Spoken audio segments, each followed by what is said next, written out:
Well, it's 2 days after the election, and yesterday I had a really hard time trying to pinpoint why I don't think I've ever felt more heartbroken and hopeless as I do now. There have been a lot of times in my life when I've been disappointed, when I've been depressed, when I've been angry, but I have never felt these things to the depth that I felt yesterday. But I gave it some thought, and I think I figured it out. The reason I'm so heartbroken, destroyed, and absolutely disgusted with the results of this election is that it invalidates everything I have ever been taught about how I should live my life and everything I've tried to teach my kids. So it's an absolute betrayal to realize at 57 years of age that when it comes really down to it, over half of this country really doesn't value the notions of being kind, being generous, loving your neighbor, being accepting, having empathy, showing understanding, being truthful, being ethical in business, being sensible and level-headed, not being a bully, not being selfish, and not being a total asshole.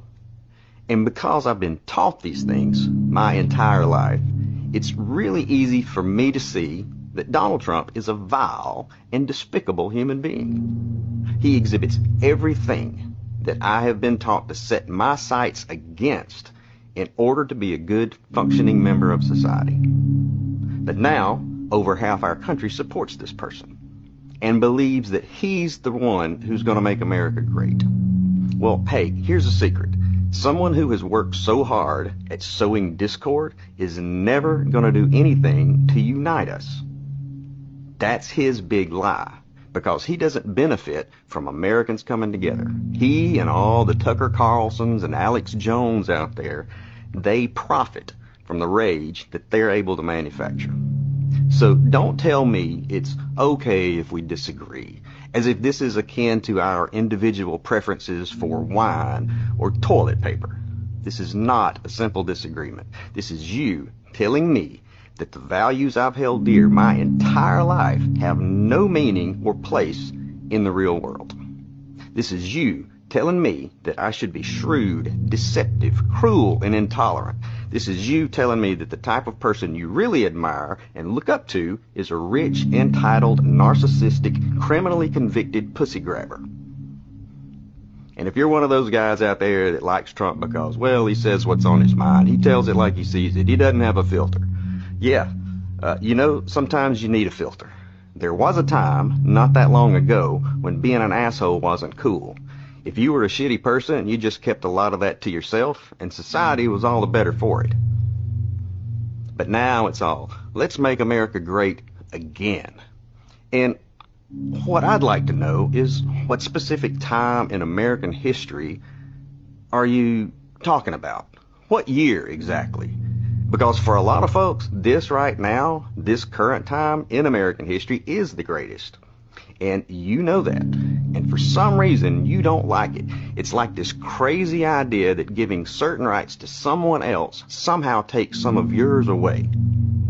Or are you just pissed that you're not special anymore? And so you can feel special again, you'll be more than happy to drag us all back 70 years when our black brothers and sisters had to drink from separate water fountains, or back when if you were non-straight, you had to stay in the closet.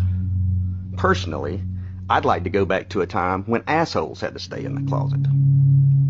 And don't tell me, oh, don't be stupid. You're getting it all wrong. It's really about none of that. It's really about the economy. As if that excuses the behavior.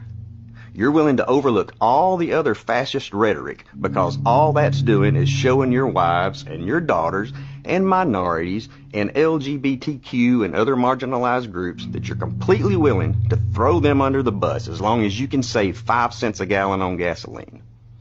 Did your stock portfolio get a bump yesterday? Well, good for you. Maybe you can sit offshore on your new boat and watch this country burn to the ground. The reality is that as a country, we had the opportunity to take the high road, to stand for something higher than our basest instincts, to stand for equality and fairness, to stand for the overall good of everyone. but over half of y'all kept us from taking it. And the whole world was watching. And you know who else was watching? Your non-white friends, your non-straight friends, your wives, your kids, your daughters. So to anyone who actually does claim to value those higher ideals, you know, the ones I mentioned earlier, the ones we were taught as kids in Sunday school. Yeah, Christians, remember Sunday school? If you claim to hold any of those same values, but are at the very same time enamored with Trump and perfectly pleased with the outcome of the election, me and millions like me deserve a fucking explanation.